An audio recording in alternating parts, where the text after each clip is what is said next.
오늘 우리가 읽은 시편 말씀의 첫 구절은 이렇게 시작을 하고 있습니다. 여호와는 나의 목자시니 내게 부족함이 없으리로다.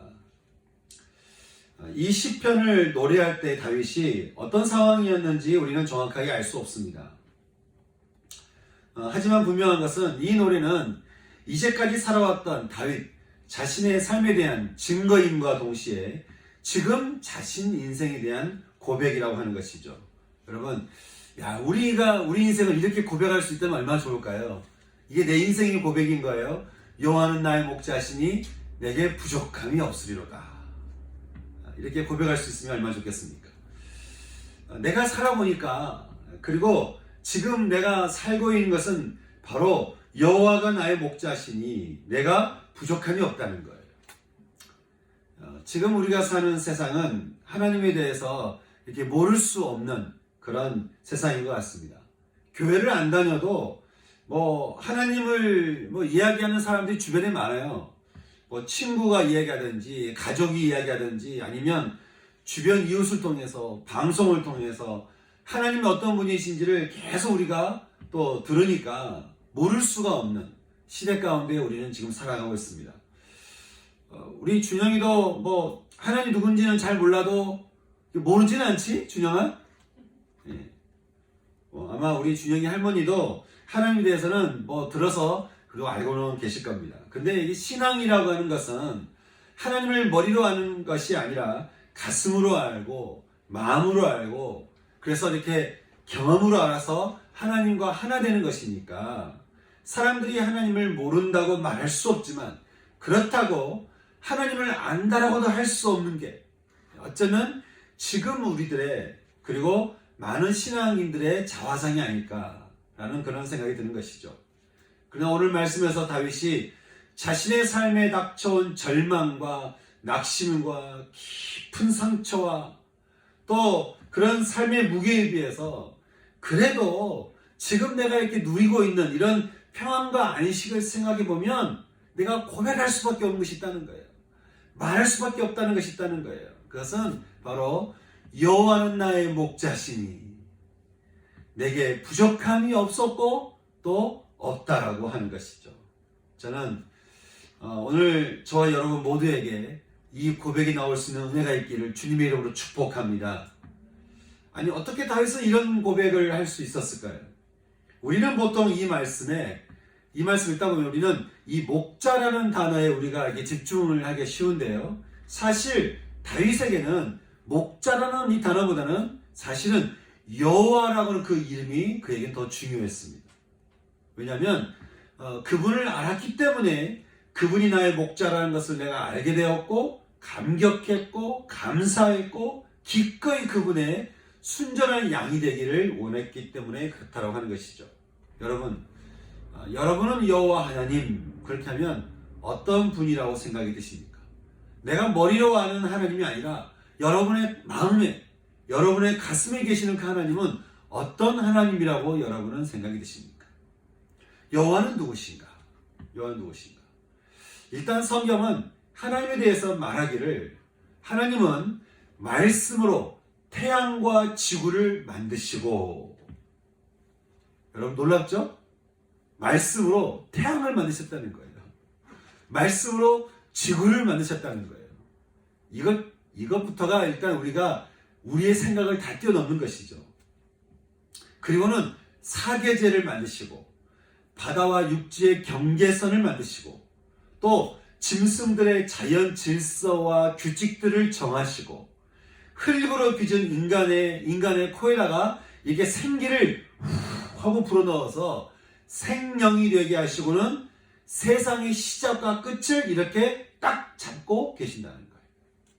여러분 놀랍지 않습니까? 우리는 이 사실만으로도 우리는 하나님을 붙들지 않을 수가 없는 것이죠. 왜냐하면 하나님은 어떤 관념적인 존재가 아니라 실제이면서 실존하고 계시는 분이기 때문에 그렇습니다. 어떤 아버지에게 아들이 있었는데요. 그 아들이 글쎄 어릴 때부터 이렇게 귀신이 들려있는 거예요. 그리고는 그 귀신이 이 아들을 이렇게 불에 넣었다가 또 이렇게 아들을 이렇게 물에 넣었다가 아주 그냥 정신없이 살게 하는 것이죠. 너무도 사랑하는 아들인데 귀신 들려가지고 불에 들어갔다가 물에 들어갔다가 하는 모습을 볼 수밖에 없으니까 여러분, 그 아들 너무 사랑하는 그 아버지 심정이 어떻겠습니까? 여러분, 그 아버지의 마음이 얼마나 무겁고 얼마나 힘겨웠겠어요. 그런데 그 힘겨운 인생길에 예수님이 오신다는 소식을 그가 듣게 됩니다. 그리고는 예수님을 찾아가서 그렇게 말을 하죠. 주님, 무엇을 하실 수 있거든 우리를 좀 불쌍히 여겨 주시옵소서. 우리를 좀 도와주시옵소서. 아니, 이걸 좀 풀어보면 이런 거예요. 주님, 뭐라도 좀 해주십시오. 하여간 뭐라도 좀 해주십시오. 뭐라도 좀 도와주십시오. 우리를 불쌍히 여겨 주십시오. 주님이 뭐라고 말씀하셨죠? 할 수 있거든이 무슨 말이냐? 나를 믿는 자에게는 못할 일이 없다는 거예요. 이 말에 놀란 아비는 울부짖으면서 이렇게 말을 합니다. 내가 믿나이다. 내가 믿나이다. 나의 믿음 없음을 도와주시옵소서. 그러자 주님이 귀신 들린 아들을 바라보시면서 이렇게 말씀하셨습니다. 귀신아, 내가 너에게 명하노니 너는 그 아이에게서 나와라. 그리고 다시 들어가지 말라. 그렇게 명하심에 귀신이 소리를 지르며 아이로 심히 경련을 일으키게 하더니 떠나갔다라고 성경은 우리에게 말을 해주고 있습니다. 여러분, 이분이 지금 우리가 믿는 이곳 가운데 계시는 우리 여호와 하나님이시라고 하는 겁니다. 예전에요, 메소포타미아에 아주 잔인했던 제국 아시리아라는 나라가 있었습니다. 이 나라가 너무도 잔인해서 전쟁을 벌이면 타협하는 게 없어요. 전쟁을 벌여서 무슨 정치적으로 타협하고 그럴 게 없는 거죠. 그냥 죽이는 거예요. 아주 강하게 쳐들어가서 모두를 다 죽여버리는 게 이들의 전쟁 방식이었습니다. 무서웠고 떨렸습니다. 그들이 왔다는 것은 곧 죽음인 것이죠. 그리고 이들이 예루살렘을 지금 둘러싸고 있는 거예요. 이들이 예루살렘을 둘러싸고는 하루는 항복하라는 편지를 이렇게 전해주게 되는데, 이 항복하라는 편지를 손에 든 히스기야 왕이 그 편지를 성전에 가지고 와서 성전 앞에 딱 펼쳐놓고는 이렇게 울먹이면서 기도하는 거예요. 온 천하에 홀로 신이신 하나님, 온 천하에 신이라고 불려지는 이름은 신이라고 불려지는 것은 너무 많지만 홀로 신이신 하나님, 온 천지를 창조하신 하나님, 하나님, 이들의 협박을 주님 들으셨죠. 하지만 우리에게는 하나님만 우리가 믿고 따르는 여호와이시오니 여호와여 하나님이여 우리를 구원하여 주옵소서. 그러자 기도를 들으신 하나님이 이렇게 말씀하십니다. 내가 나의 종 다윗을 위하여 이 성을 보호하여 내가 구원하리라. 그리고는 밤중에 여호와의 사자가 나와서 볼 수도 죽일 수도 없는 그 하나님의 그 군대의 무리가 밤이 새도록 아수르 진영에 있는 그 군대들을 공격해 되는데, 성경은 아침이 되자 길거리에서 18만 5천 명의 군사가 송장이 되어 있었다라고 성경은 우리에게 증언을 하고 있는 것입니다. 그리고 이스라엘 협박했던 아스루 왕 사네립은 자기가 믿던 신의 신전에서 그는 살해당하게 되었다라고 그렇게 이야기를 해주고 있습니다. 여러분, 이것이 지금 우리와 함께 계시는, 우리가 믿는 여호와 하나님이라고 하는 것입니다. 여호와 하나님, 그 이름이 얼마나 위대했으면 조그만 소년 다윗이 거대한 골리앗 앞에 떨지 않고 말하기를 너는 칼과 창과 단창으로 내게 나오나 나는 만군의 여호와의 이름, 내가 믿는 하나님의 이름을 붙들고 너에게 간다. 너는 오늘 죽는다. 그리고 돌멩이 하나로 그 거대한 골리앗을 죽이는 이 어이없는 승리를 거두게 됐다라고 하는 것이죠. 여러분, 이게 여호와 하나님의 이름의 능력이라고 하는 것입니다. 다윗은 어렸을 때부터 이 하나님을 믿으며 이 하나님을 품으며 함께 동행했던 그런 사람이었습니다.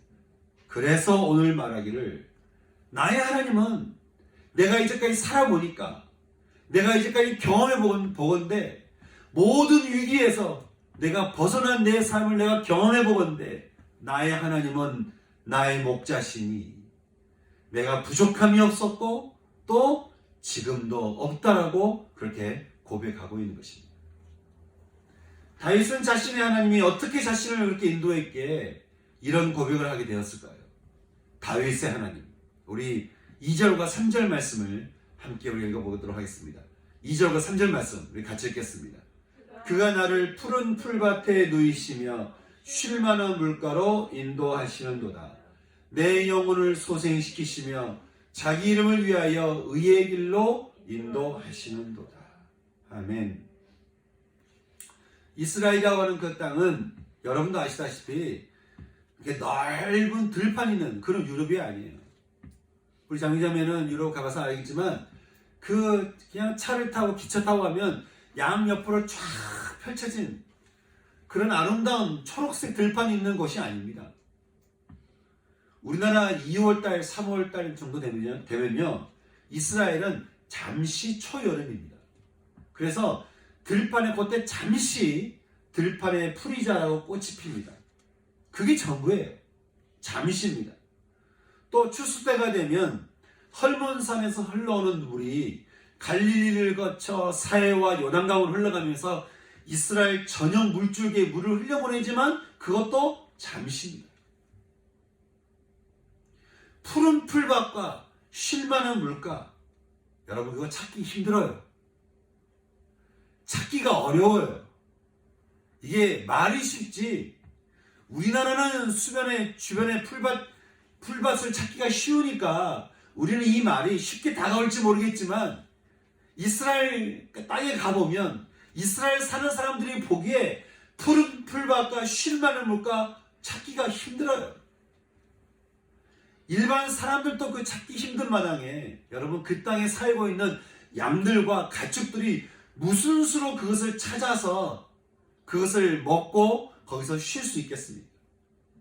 근데 다윗은 자신의 삶을 이렇게 뒤돌아보고 또 지금 자신의 삶을 보니까 수많은 사람들이 자신을 미워하고 자신의 인생을 무겁게 하고 또 자신을 배신하고 죽이려고 했고 또 악담을 하고 쫓아내려고 그렇게 애를 썼지만, 하여간 세상과 사람들은 끊임없이 자신을 상처 주고 힘들게 하려고 정말 그렇게 애썼지만, 그래서 도무지 자신의 힘으로는 푸른 풀밭과 쉴만한 물가를 찾을 수 없었지만, 전능하신 하나님이 나의 목자이시니, 자기가 어떻게 살았다는 거예요? 세상이 굴든지 말든지, 세상이 나에게 어떻게 굴든지 말든지, 나는 내 삶을 뒤돌아보니까 나는 언제나 푸른 풀밭과 쉴만한 물가에서 나는 안식을 누렸고 또 누리고 있더라. 그렇게 고백을 하는 것입니다. 목자에게 양은 목숨과 같습니다. 그래서 양이 살 수만 있다 한다면 못할 게 없는 것이죠. 그리고 목자를 의지하며 따르는 그 양에게 그 목자는 내가 저 양의 목자라는, 내 이름이 뭐예요? 내가 저 양의 목자라는 그 이름을 위해서라도 그는 끝까지 그 양을 의의 길로 인도한다라고 하는 것이죠. 여러분, 세상이 아무리 무섭게 보이더라도 여러분, 세상이 이기겠습니까? 하나님이 이기겠습니까? 내 안에 의의 하나님이 함께 하시면 여러분, 내 영혼이 세상으로 인해서 절망하겠습니까? 아니면 그래도 내 영혼이 소생하겠습니까? 그래서 다윗은 또 이렇게 고백합니다. 우리 4절 말씀 같이 읽어보겠습니다. 같이 읽겠습니다. 시작. 내가 사망의 음침한 골짜기로 다닐지라도 해를 두려워하지 않을 것은 주께서 나와 함께 하심이라. 주의 지팡이와 막대기가 나를 안위하시나이다. 아멘. 지팡이는 양들을 인도할 때 쓰는 물건입니다. 우리가 보통 양을 안고 계시는 예수님의 그림을 볼 때가 있습니다. 그렇죠? 예수님의 그림 보면 그 양들 중에서 이렇게 양을 이렇게 안고 계시는 그 예수님의 그림을 보면 이게 위에가 이렇게 구부러진 지팡이를 들고 있는 모습을 우리는 볼 수 있습니다. 그런데 목자에게는 다른 손에 또 다른 막대기가 있는데 그것은 무기인 거예요. 이것이 다른 짐승들이 약을 잡아먹으려고 가까이 하면 그 막대기를 이렇게 쫓아내고 때로는 공격하는 그런 무기로 사용한다고 하는 것이죠. 다윗은 하나님이 나와 함께 계심으로 내가 푸른 풀밭에 누우며 쉴만한 물가로 인도함을 내가 이렇게 받을 수 있었던 것은 나의 하나님이 마치 나에게 목자와 같아서 한 막대기로는 나의 길을 이렇게 인도해 주시고 또 다른 막대기로는 나를 해하려고 하는, 나를 무너뜨리려고 하는, 나를 절망케 하려고 하는 세상을 이렇게 막아서 주셨기 때문이다. 그렇게 고백을 하고 있다고 하는 것이죠. 그러니 다윗은 그 목자 되시는 하나님으로 인해 내 삶이 이렇게 되었다라고 5절과 6절에서 이야기하고 있는데요. 우리 5절과 6절 말씀 또 같이 읽어보겠습니다. 시작.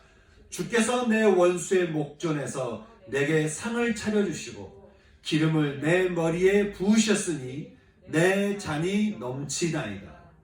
내 평생의 선하심과 인자하심이 반드시 나를 따르리니 내가 여호와의 집에 영원히 살리로다. 여러분, 너무 아름다운 말씀 아닙니까? 세상은 나를 두렵게 하고 사망의 음침한 골짜기로 인도할지라도 하나님은, 나의 주님은, 나의 목자는 내 원수의 목전에서 오히려 잔치상을 차려주시고 나를 귀히 여겨주심으로 내 머리에 기름을 부어주시고 하나님이 주시는 축복으로 인해서 내 잔이 넘치게 되었다는 거예요. 그래서 여호와 하나님이 나의 목자 되시니 내 인생 평생에 하나님의 선하심과 인자하심, 그 끝까지 사랑하시는 그 신실한 사랑이 반드시 나를 따르니 내가 여호와의 집에 영원히 안식하며 평안히 살게 될 것이라고 그가 지금 죽음의 위기 앞에 그리고 절망의 좌절 앞에 그리고 사막을 떠돌면서 사람들에게 놀림당하고 비웃음을 당하는 현실 앞에서 다윗은 지금 이렇게 노래하고 있다라고 하는 것입니다. 다윗은 정말 끝까지 이 시편의 노래처럼 살다가 하나님의 품에 안긴 정말 축복된 삶을 그는 살았다라고 성경 우리에게 말을 해주고 있습니다. 여호와는 나의 목자시니 내가 부족함이 없으리로다. 사랑하는 여러분, 다윗의 이 고백 앞에 여러분도 어떻게 화답할 수 있으시겠습니까? 여러분은 나의 하나님은 이런 하나님이라고 다윗은 말하기를 하나님은 나의 여호와 하나님 나의 목자시니 내가 부족함이 없었다라고 고백했던 것 같이 아 그랬구나, 다윗은 참 좋았구나, 아 그렇지 않은 나도 그렇지라고 하는 어떤 그런 정도의 고백이 아니라 다윗이 이렇게 고백한 이 고백 앞에 여러분의 신앙은 어떻게 화답할 수 있으시겠습니까? 나의 하나님은 어떤 하나님이라고 여러분 이야기하실 수 있겠습니까?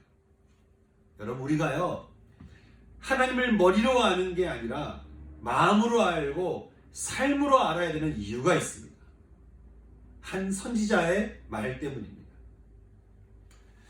내 백성 이스라엘이 망하게 되는데 이들이 왜 망하게 되는지 아냐 이거예요.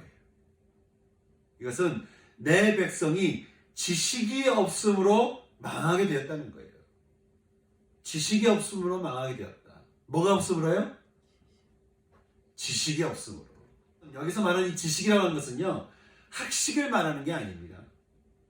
사랑하는 사람이 서로를 안다라고 할 때 여러분 무슨 정보나 무슨 학식을 가졌기 때문에 우리가 알았다라고 말합니까? 그렇지 않죠.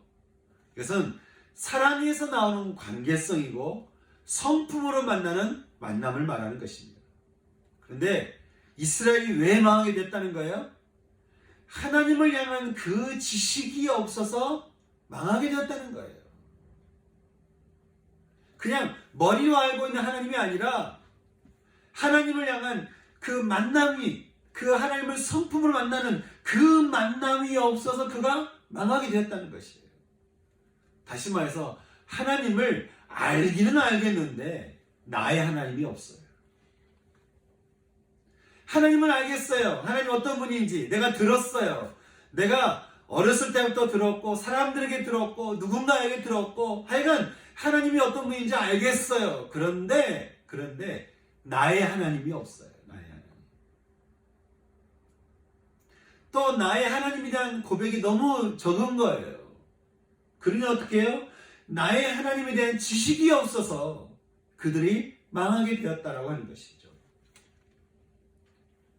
이스라엘은 나라가 둘로 갈라져서 남유다 왕국은 히스기야 시대가 되고 북이스라엘은 마지막 부흥기였던 여로보암 시대가 되었을 때에 하나님께서 한 명의 선지자를 부르시는데 그가 바로 호세아였습니다. 히스기야는 하나님을 경외하는 왕이었고 여로보암은 북이스라엘의 마지막 경제적 부흥을 가져온 왕이었기 때문에 겉으로 봤을 때는요 이스라엘은 평온했습니다. 그리고 부유했고요 괜찮아 보였어요. 제가 대구 갔다 온 지가 지금 벌써 보름이 넘었는데요. 대구 갔더니 사람들이 그러는 거예요. 우리가 불과 며칠 전까지만 해도 우리는 평안했다는 거예요. 여러분 이게 이 세상입니다. 이게 며칠 전까지만 해도 우리는 아무런 문제가 없었다는 거예요. 갑자기 터진 이 코로나 때문에 모든 생활이 스톱이 됐다는 것이죠. 여러분 겉으로 보기에는 평안해 보일 수 있어요. 겉으로 보기에는 문제가 없어 보일 수 있어요. 겉으로 보기에는 괜찮아 보일 수 있어요. 내가 무슨 문제냐 이 정도는 그럴 수 있습니다. 근데 여러분 하나님은 우리의 그런 겉모습을 보시는 분이 아니시죠. 제가 언젠가 양육할 때 말씀드렸지만 우리는 이미 하나님 앞에 들켜진 존재라는 거예요. 하나님의 들켜진 존재라는 것이죠. 숨겨봤자 숨겨질 게 없는 게 우리라는 거예요. 특별히 문제가 없어 보였던 이스라엘이었습니다. 그러나 그들을 바라보시는 주님의 마음은 달랐습니다. 그 하나님의 마음을 호세아는 이렇게 전하고 있죠. 이들이 입으로는 나를 섬긴다고 말을 하지만 그 마음과 몸은 다른 곳에 있는 두 마음을 가진 음란한 여인 같으니 마음에 있는 그 두 마음 때문에 그대의 귀에 하나님의 말씀이 들리지 않는다는 거예요. 그리고 하나님을 두려워하거나 경외하지 않아서 그 마음에 거짓된 열매가 열리고 있고 하나님보다는 세상의 힘 있는 소리에 의지하고 있으니 결국 그들이 어떻게 될 것인가? 그들은 부서질 것이요 새벽에 망하게 될 것이다. 그러나 에브라임이여 내가 어찌 너를 그렇게 쫓아내겠느냐? 이스라엘이여 내가 어찌 너를 그리 버리겠느냐? 내 마음에 너를 향한 긍휼이 완전히 불붙듯 하고 있으니 호세아는 말하기를 오라 우리가 여호와께 돌아가자. 그러면 우리가 죄로 인해 찢겨질지라도 그가 우리를 낫게 하실 것이요 싸매어 주실 것이요 살리실 것이요 일으키실 것이니 우리가 살게 되리라. 그러니 이스라엘아 여호와를 알자 힘써 여호와를 알자. 다시 말하지만 여기 안다라고 하는 말은 학식을 말하는 것이 아니죠.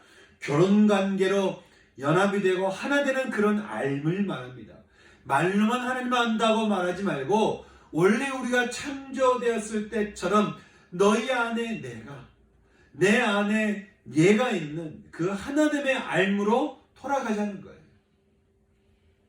하나님은 자기를 아는 자들에게 새벽에 동이 트는 것 같이, 새싹이 돋도록 땅을 적시는 봄비같이, 추수 때 내리는 가을비같이 우리를 찾아올 것이니 이게 너희가 살 길이 아니겠냐는 거예요.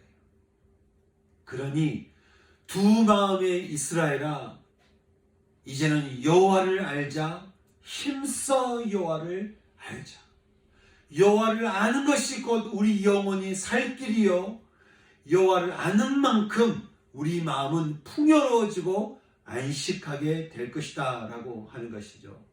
여러분, 오늘 우리가 읽었던 시편 23편에 다윗이 여호와는 나의 목자시니라고 할 때 그 마음 안에 그 목자라는 단어가 이렇게 얕았겠습니까?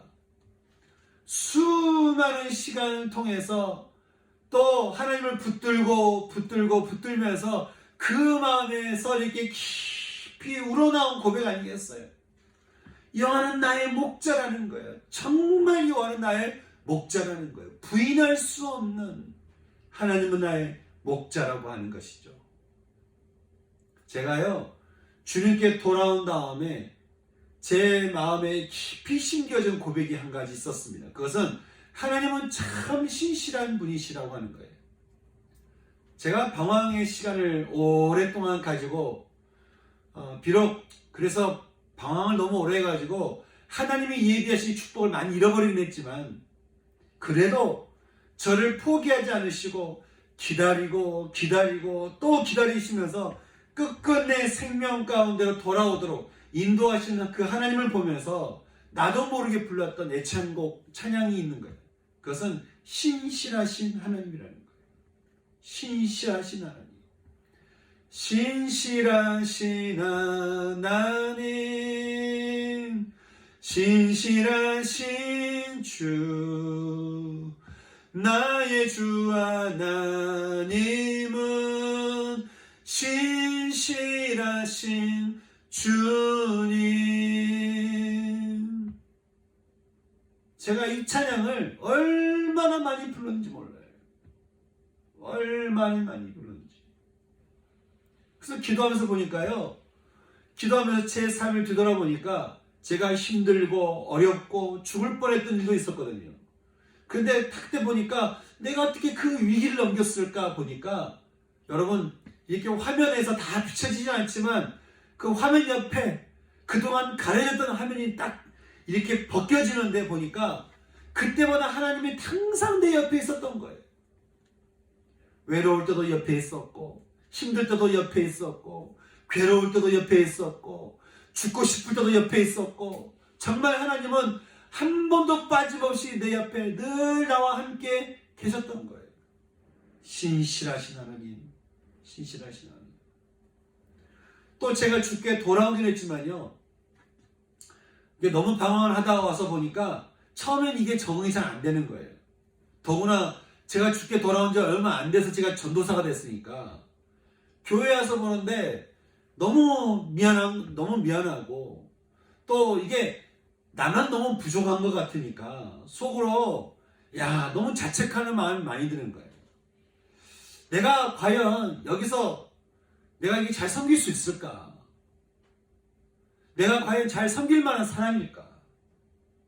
그런데 그럴 때마다 하나님이 저를 보시면서 용서하시고 또 용서하시고 품어주시고 또 품어주시고 용납해 주신 것을 보는데, 나중에 제 안에 확신이 드는 것은 하나님은 용서하시는 분이시라는 거예요. 하나님의 용서를 경험하고 또 경험하고 또 경험하다 보니까 이제는 다른 사람들이 제가 치유 사역을 하거나 또 어디 가서 말씀을 전할 때마다 제가 빠지지 않고 꼭 말하는 것이, 여러분, 하나님은 용서하는 분이시라는 거예요. 하나님은 오늘도 여러분 용서하시고 또 내일도 용서하시고, 하나님은 여러분을 영원히 용서하실 분이시라는 것이죠. 여러분 믿으십니까? 아멘. 제가 또 개척하면서요, 아무것도 없는 나를 보면서 제가 하나님께 그렇게 기도했어요. 하나님, 교회가 시작되는 게 주님의 뜻이고 마음이면 줄이거나 헐벗지 않게 하시고, 교회가 어려움의 대상이 되지 않게 해주시옵소서. 그렇게 제가 기도하면서 이제까지 왔는데요. 지금까지 우리는 빈들에서 늘 풍성한 주님을 우리는 경험을 하고 있습니다. 우리 다혜가 밥 먹을 때마다 우리 교회가 참 풍성해 이야기를 할 때마다 제가 마음속에 말은 안 하지만 하나님 들으셨죠? 감사합니다. 우리 성도들의 입에서 하나님 교회가 풍성하다는 소리를 듣게 해주셔서 감사합니다. 교회가 작아서 뭐가 부족하고 뭐가 이렇게 약하고 뭐가 없고 이런 게 아니라 하나님 풍성하다고 고백할 수 있게 해주셔서 감사합니다.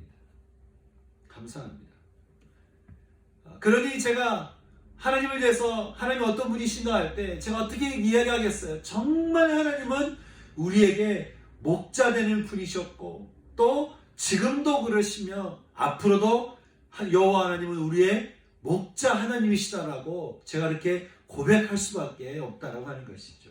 여러분도 그러십니까? 예. 여호와 하나님은 정말 우리의 목자 하나님이시다라고 하는 것이죠.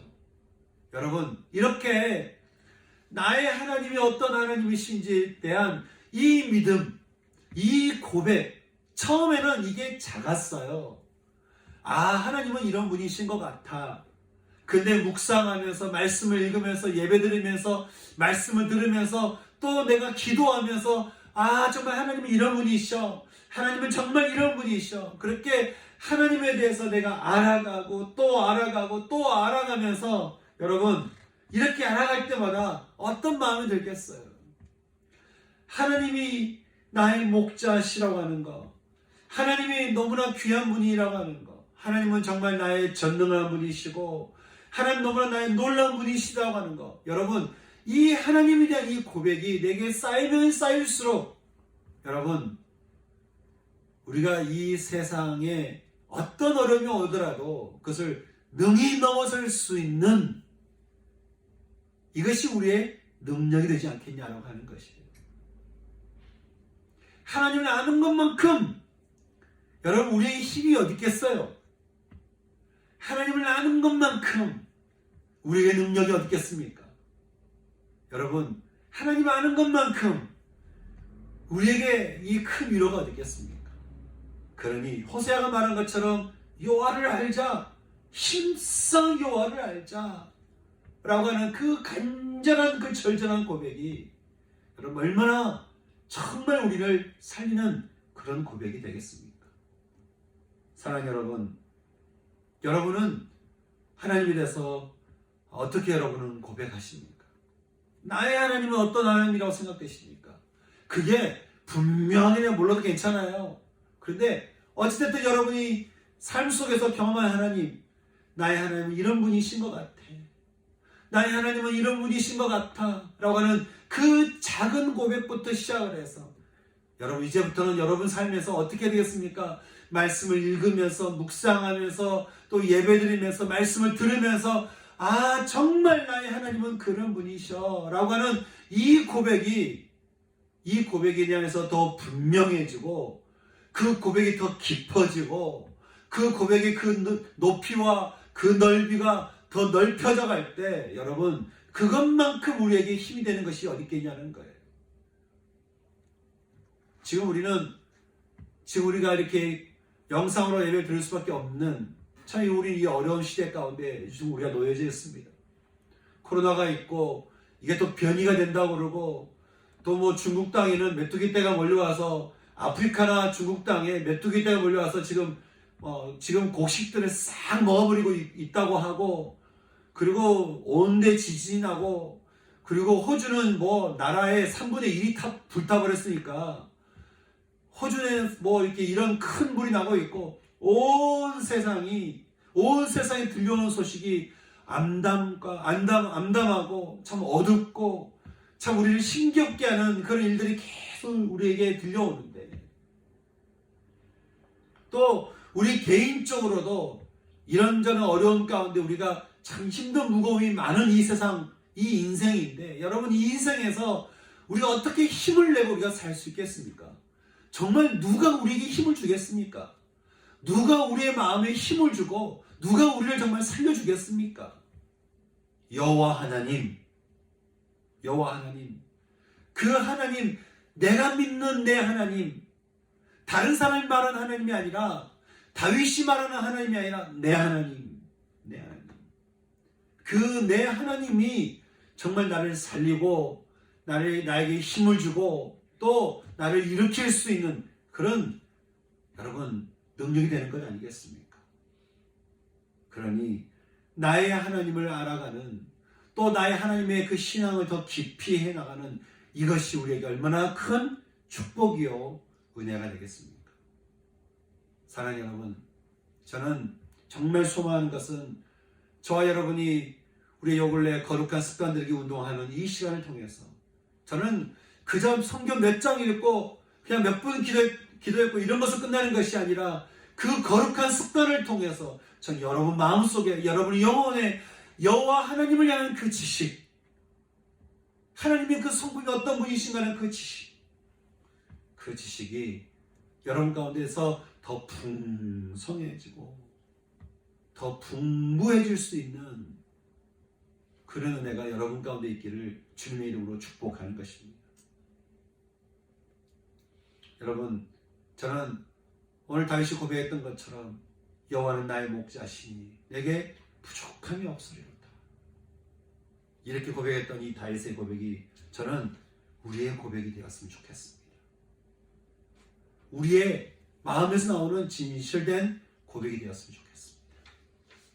우리가 그런 마음으로 우리한테 찬송가 우리가 570장을 함께 찬송 드리면서 주는 나를 기르시는 목자, 이 찬송 함께 드리면서 우리가 가사를 하나씩 생각하시면서, 하나님 정말 주님은 이러신 분이십니다, 나는 이랬습니다 고백할 수 있는 시간이 됐으면 좋겠습니다. 같이 찬송 드릴까요?